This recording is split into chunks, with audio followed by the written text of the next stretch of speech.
अपने करीम का, मेरा दीन पा रहा है ना नहीं। थोड़ी देर तवज्जो करना, सुनना। वफादारी जो होती है ना, थोड़ी देर की। देखो ना, हजरत बिलाल ने वफा की थी। यहाँ क्या हाल करते हैं हम लोग कारकुनों का। मैं अक्सर ये रोना रोता हूँ। मैं कहता हूँ जब तक तो पीर साहब के आस्थाने पे झाड़ू देता है तब तक तो वो बड़ा वफादार मुरीद होता है। अगर उस पर कर्जे चढ़ जाए तो पीर साहब कहते हैं उसका जाती मामला है। जब तक वो अपने हाथों से सियासतदान के इश्तिहार लगा रहा होता है तब तक वो कारकुन होता है, कारकुन। और जब वो कहीं उलझ जाए तो कहते हैं जी मैं जी उसके जाती मामले में नहीं। ये जाती मामला क्या होता है? जब तेरे इश्तिहार लगा रहा था सियासतदान के तब जाती मामला नहीं था। जब किसी को जरूरत पड़ गई तो अब मामला जाती हो गया। प्यार करना पड़े, कुछ देना पड़े तो फिर भाग गए, बिफर गए। और लोगों के पास जब दौलत आती है तो रंग ही बदल जाते हैं। जब इक्तदार मिलता है तो अंदाज ही बदल जाते हैं। जब अतवार कुछ और होते हैं तो लोगों के तरीके बदल जाते हैं। इसलिए कि रिश्ता जरूरत का बना लिया हमने। सैयदना बिलाल ने बड़ी मार खाई थी। कोई बताए हजरत बिलाल को गवर्नरी का लालच था? हजरत बिलाल हबशी को क्या लालच? बड़ी मार खाई। और यारो बड़ी सारी खाई। एक तो वो मार है ना जो अब्दुल्ला बिन जदान मारता था, उमैया बिन खलफ मारता था, एक तो वो है। और हजरत बिलाल जब दरवाजा रसूल पे आए तो बुखारी मुस्लिम में मौजूद है। हजरत बिलाल नबी पाक के मेहमान आते थे तो खुद कर्जा उठा के लाते थे। और एक वक्त ऐसा भी आया कि कर्जे इतने ज्यादा आ गए थे कि यहूदी ने कहा कि बिलाल तूने बड़े सारे पैसे कर्ज लिए हुए हैं, तो अगर अब तूने पैसे ना दिए तो मैं तुम्हें फिर से बांध दूंगा। हालांकि वो सारे नबी करीम के मेहमानों के लिए कर्जे लिए थे। हुजूर के जाती काम किए सारी जिंदगी जाती। यारो ये जो लोग होते हैं ये बड़े शानदार होते हैं, इनको कोई लालच नहीं होता। जिन लोगों ने इस महफिल के इश्तिहार लगाए हैं उनकी तो इश्तिहार पे फोटो नहीं लगी हुई। लंगर खिला रहे हैं उन बेचारों ने तो। वो एक नकीबे महफिल मुल्तान में ना एक दफा प्यार चलते हैं ना दोस्तों से, मुझे गुस्सा बड़ा कम आता है तो कभी आ जाए तो वो चलो आ भी जाता है। अब ये भी मसला है। वो बार बार कह रहे थे लोगों से तुसी हथ नहीं चुकते, तुसी बड़े बेसौक हो, तुसी मैंने याद रहोगे। मैं क्या चुप कर जा, तू कोई नजर न्याज लैनी, ये सारे मुफ्त आए नहीं, ये ज्यादा कीमती है, ये फ्री आए हैं। बड़ी मेहरबानी, अल्लाह आपको जवाब। सुने मेरे भाई, ये देखे ना जिन लोगों ने जो दरखास्त लेके गया था थाने जलसे की इजाजत की, उसका तो नाम ही नहीं छपा। लेकिन ये लोग बड़े कीमती होते हैं। हम करते ये हैं कि इनको ना हम जाया कर देते हैं। चाहिए अब हमारी मस्जिद में जब महफिल मिलाद होती है तो जिसने 1.5 लाख दिया ना वो स्टेज पे बैठा है, और जिसने सारा साल मस्जिद में झाड़ू दिया उसको मिलाद वाले दिन किसी ने पूछा ही नहीं। हालांकि उस बंदे की सदारत में जलसा होना चाहिए था जो रोजाना मस्जिद में झाड़ू देता है, उसकी सदारत होनी चाहिए थी ताकि पता चले कि रसूलुल्लाह के गुलाम मिलाद के मौसम में गरीबों को इज्जत अता करते हैं। लेकिन हम निकल जाते हैं, हमारा माहौल नहीं, मिजाज नहीं। हजरत बिलाल ने नौकरी की, सारा दिन नबी करीम के काम करते, सारा दिन। थोड़ा सा टाइम बच जाता ना, कहते हुजूर कोई हुक्म तो नहीं? मुल्ला रूमी ने लिखा कोई हुक्म तो नहीं? हुजूर फरमाते नहीं, सारे काम हो गए। हुजूर मैं थोड़ी देर के लिए जाऊं? जाएं। एक दिन भी, 2 दिन भी, 3 दिन भी। हजरत अनस बिन मालिक कहते एक दिन मैंने पूछ लिया, मैंने कहा हुजूर ये बिलाल छुट्टी लेके जाते कहाँ हैं? शादी तो की कोई नहीं थी अभी, घर तो था नहीं, तो ये जो आके कहते हैं कोई काम तो नहीं, मैं जाऊं? तो महबूब ने फरमाया जब ये मुझसे पूछ के जाता है ना कोई काम तो नहीं, जाऊं तो फिर सीधा सैयदा फातिमा के घर जाता है। थोड़ी देर बैठे दी, अल्लाह आपको जज़ा तशरीफ रखे। ये सैयदा फातिमा के घर जाएंगे, अब ये वहां झाड़ू देंगे। अब बैठे दी, अल्लाह आपको बरकत दे, जज़ाए खैर, तशरीफ रखें। अल्लाह ताला आपको बरकत दे, पीछों के लिए मसला बनता है, तशरीफ रखें। अब ये ना सैयदा फातिमा की चक्की पीसेंगे, यानी को टाइम बच जाता तो वहां कितनी नौकरी की हजरत बिलाल ने, कितनी ड्यूटी की कि नहीं की?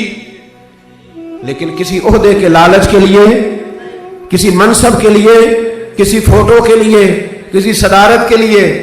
लेकिन मेरे महबूब ने भी जब एजाज दिया ना तो फिर कमाल ही दिया। पढ़िए तिरमिजी शरीफ, हुजूर आए ना मेराज से वापस। मैं जलसे से देर से जाता हूँ ना तो मेरी एक बेटी है, वो जब मैं निकलने लगता हूँ कहती है आज देर से आए तो दरवाजा नहीं खोलना। रोज ही देर से आते हैं, तो जब रात को जाता हूँ तो सबसे पहले वही खोलती है। आ गए आप। अब बंदा जब सफर से वापस जाता है तो पहले बच्चों की बात करता है, बेटों की। महबूब मेराज के सफर से वापस आए, लेकिन सबसे पहले जो बात की वो हजरत बिलाल हबशी की। सबसे पहली बात सैयदना बिलाल की, मजमे में बिठा के, मजमे में हजरत बिलाल को मजमे में बिठा के फरमाया क्या अमल करता है भाई तू बिलाल? अर्ज की हुजूर क्या हुआ? फरमाया बता क्या करते हो? کون سا عمل ہے جو زیادہ کرتے ہو؟ کہا حضور حکم کریں. تو محبوب فرمانے لگے جب میں جنت میں گیا ہوں نا معراج کی رات, تو میں نے وہاں تیرے قدموں کی آواز سنی ہے. جنت میں تیری اب کس نے ذروں کو اٹھایا اور صحرا کر دیا, اور کس نے قطروں کو ملایا اور دریا کر دیا, یہ کس کی حکمت نے یتیموں کو کیا در یتیم اور غلاموں کو دنیا بھر کا مولا کر دیا. ایک بڑی عجیب بات لکھی ہے ابن اسحاق نے, کہتے ہیں کہ جب فتح مکہ ہوئی نا, ظہر کا ٹائم ہوا, تو نبی کریم علیہ السلام نے فرمایا چلو بھی اذان پڑھو, بلال کو بلاؤ. تو جو ہے میری بات پر سنیں اور یاد رکھیں. حضور نے فرمایا بلال کو بلاؤ, اذان پڑھے. تو ایک شخص نے حضور کے کان میں مشورہ دیا کہ یا رسول اللہ صلی اللہ علیہ وسلم, کافر تو پہلے ہی سارے جل گئے, مر گئے, فتح مکہ ہے, تو کچھ لوگ حضرت بلال کے بڑے دشمن ہیں. تو یا رسول اللہ صلی اللہ علیہ وسلم, بلال یہ ہمیشہ پڑھتا ہے, وہی پڑھیں گے, تو آج نہ کسی اور کی ڈیوٹی نہ لگائیں اذان پڑھنے کی, فتح مکہ کا موقع ہے, چلو کوئی اور پڑھ دے.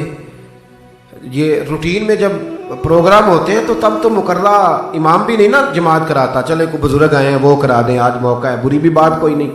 جس نے مشورہ دیا خلوص کے ساتھ دیا, حضور کوئی اور نہ آج پڑھ دے. لیکن میرے محبوب نے جو جواب دیا وہ بڑا قیمتی تھا. محبوب کریم فرمانے لگے جب پتھر کھانے پڑے تو تب تو بلال پڑھے, اور جب بدر اور احد میں تلواریں چمکے تو تب تو بلال پڑھے, اور فرمایا جب بھوک کاٹنی پڑے تب تو اذان بلال پڑھے, اور آج اللہ شانے عطا کرے تو کوئی اور پڑھے.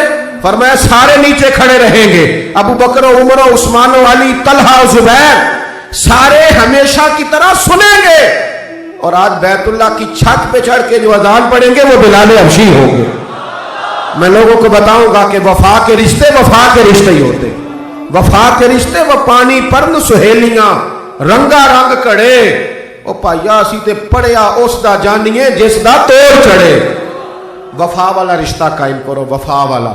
کبھی ملا کرو, کبھی پی ایچ ڈی کر لیتے ہو نا تو کبھی میٹرک والے پرائمری والے استاد سے بھی جا کے ملا کرو. جب اللہ شانے عطا کرے تو کبھی کبھی اپنے گاؤں بھی جایا کرو, کبھی جا کے ملا کرو. ہاں شہر میں آ کر پڑھنے والے بھول ہی گئے کس کی ماں نے کتنا زیور بیچا تھا. اپنے انداز نہ بدلو, اتوار نہ بدلو, اخلاق حسنہ کی دولت پیدا کرو.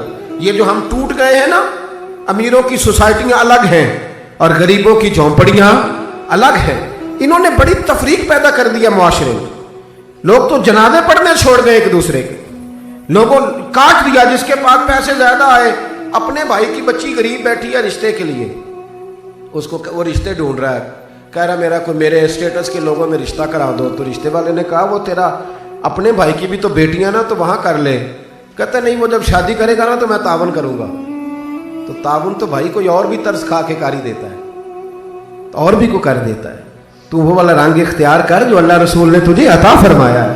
ہمارے معیار میں وہ وفا نہیں, وہ حسن نہیں. یہ میری طرح کے لوگ جن کو اللہ بڑی شانیں عطا فرماتا ہے, دین کے نام پر بڑا نوازتا ہے, لیکن لب و لہجے میں کئی دفعہ سختی آتی ہے, کئی دفعہ احساس نہیں ہوتا کہ ہم کیا کر رہے ہیں.